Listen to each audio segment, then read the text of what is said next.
¿Qué tal, mis queridos oyentes? Les habla su amigo Valderrama con otro caso más de crimen y misterio, recordándoles que todos estos casos son basados en hechos reales y que si cuentan con más información nos encantaría que la compartieran en la caja de comentarios.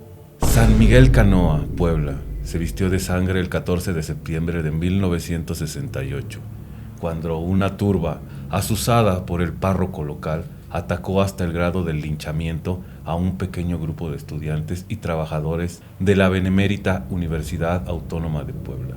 En 1968, año terrible para quienes en México y en buena parte del mundo eligieran el camino de la libertad. Con el orbe inmenso en la Guerra Fría y la opinión pública manipulada en el bloque capitalista, con el medio al fantasma del comunismo, los grupos conservadores, intolerantes y fascistas esgrimieron cualquier pretexto para agredir a quienes aún haciendo nada podrían suponer una amenaza para la estabilidad de las buenas conciencias de la sociedad de entonces.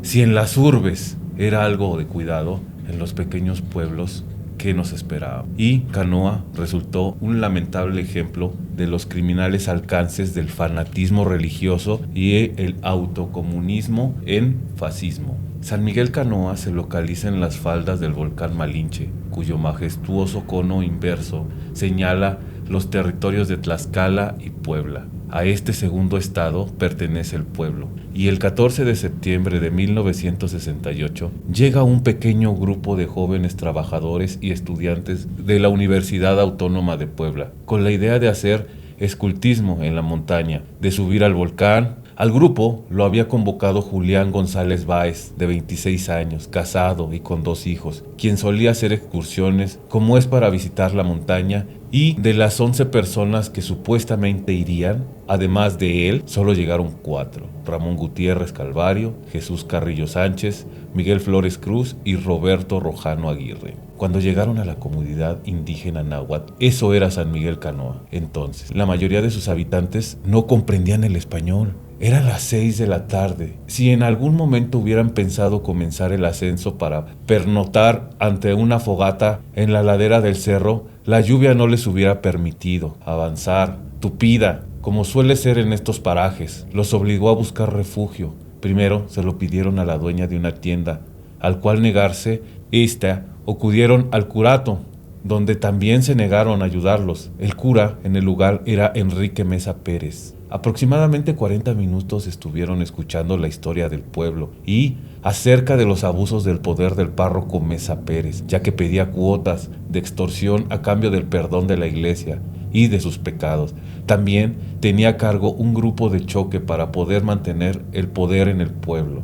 De pronto, el ambiente se inquietó, mis queridos oyentes. Alguien escuchó el vuelo de las campanas de la iglesia, y según él publicó el Diario de Puebla en su edición del 18 de septiembre del 68, desde un magnavoz que estaba colocada en el centro del pueblo, se dejó escuchar la voz de alarma, haciendo saber que ahí se encontraban comunistas que iban a implantar una bandera de huelga en la iglesia, que matarían a todos, se quedarían con sus cosechas y sus propiedades, según esto el párroco. Iban a insultar al Papa, a pisotear la Santa Cruz, llevarse a sus hijas, y que de mantenerlos así, su misión comunista era matar al Padre y llevarse a los santos, ya que según el Padre, ellos eran ateos y por siguiente comunistas, pero antes degollarían a todos los hijos que pudieran de la comunidad. El mismo periódico señaló cómo los pobladores, obedeciendo la voz del cura, impidieron el hecho, linchando a quienes consideraban enemigos de la creencia católica y el gobierno bajo su manto.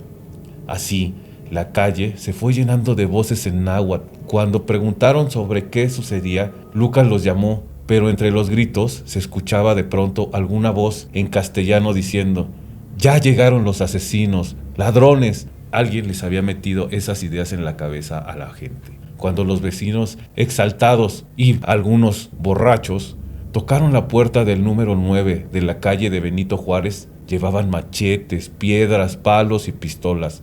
Lucas abrió intentando dialogar con ellos. Un machetazo en el cuello lo tiró, recibiendo también un balazo en la frente.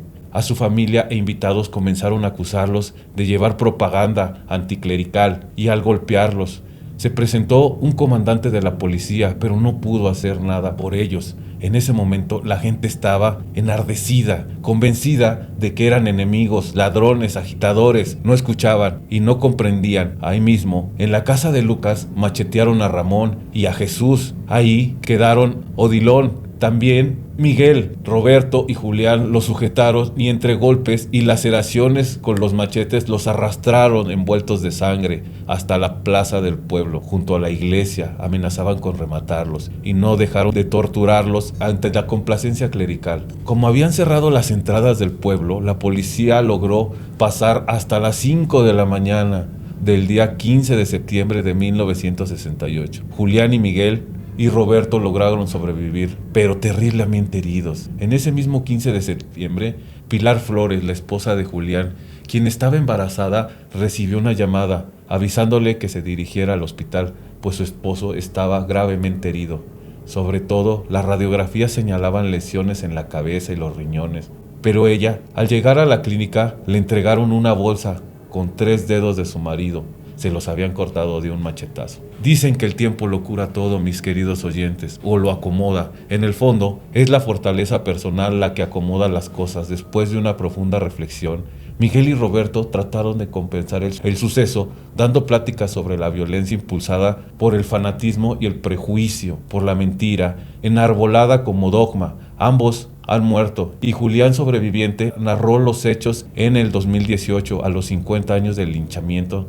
Nunca regresó a Canoa. Algunos de los pobladores de Canoa reconocen que no todos en el pueblo se comportaron igual. Tomasa García, la viuda de Lucas, identificó a los 17 vecinos que mataron a su esposo ante ella y sus hijos, y a los 2 jóvenes. El pueblo la despreció por identificar a los culpables, y a ella y a sus hijos fueron perseguidos y acosados por los hechos de Canoa. Aún no hay justicia. 7 años después del linchamiento, el 7 de abril de 1975, el pueblo de Santa Rita Tlahuampan, Puebla, en 5 semanas se rodó la película de Canoa, de Felipe Casal, fiel en la medida de lo posible a los hechos, pues según el guión se escribió con base a las entrevistas a los participantes y supervivientes de la búsqueda por hacer justicia y concientizar contra los alcances del fanatismo. Es un referente obligado para quien quiera comprender la situación de violencia incontrolada a la que el cura Mesa Pérez llevó a la población. El párroco nunca recibió castigo. Ante el escándalo, se le cambió solamente de iglesia a Santa Inés Huatemampa.